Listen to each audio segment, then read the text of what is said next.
大家好，我是刘毅。最近天气太冷了，今天跟大家分享一道家常菜——白菜炖豆腐。很多人都不知道是先炒白菜呢，还是先炖豆腐。大厨今天教你正确的做法。首先准备一颗新鲜比较嫩的白菜，清洗干净，从中间切开，用白菜叶来做这道菜。留下白菜头用来炒酸辣白菜、醋溜白菜都不错。把白菜叶用手撕的方法掰成块，这样炖出来口感更好。豆腐一块切成稍微厚点的片，这样在炖的时候不容易碎。最好是选择老豆腐，吃着口感更好。准备点小料，小葱的葱白切成丁儿，葱叶切成葱花，搭配颜色增加香味。香菜适量提味，不喜欢吃的不放。生姜切成片儿。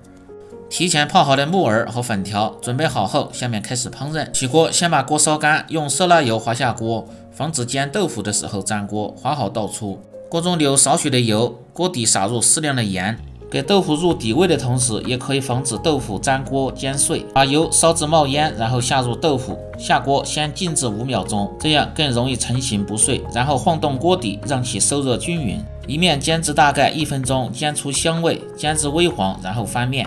翻面静置5秒钟，再晃动锅底，让其受热均匀，煎至微黄，然后倒出。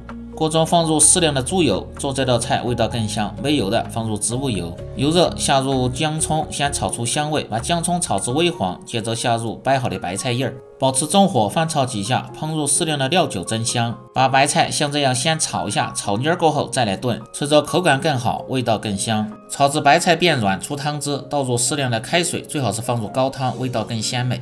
先放入煎好的豆腐，盖上锅盖，保持大火，先烧至1分钟。1分钟后打开锅盖，放入木耳和粉条，全程保持中大火炖制，这样炖出来汤白味浓，吃着更加的有食欲。调味放入适量的盐，胡椒粉稍微多一点，鸡粉适量，用勺子推动几下，让味道更均匀。然后盖上锅盖，再炖制1分钟。在这里告诉大家，做这道菜最好是不要放酱油，要放也就少放点，能吃菜又能喝汤，味道非常的鲜美，老少皆宜。炖至粉条膨胀，汤汁奶白，放入香菜提味，即可装入盘中。这样一道好吃又下饭的白菜炖豆腐就做好了，喜欢的赶紧试试。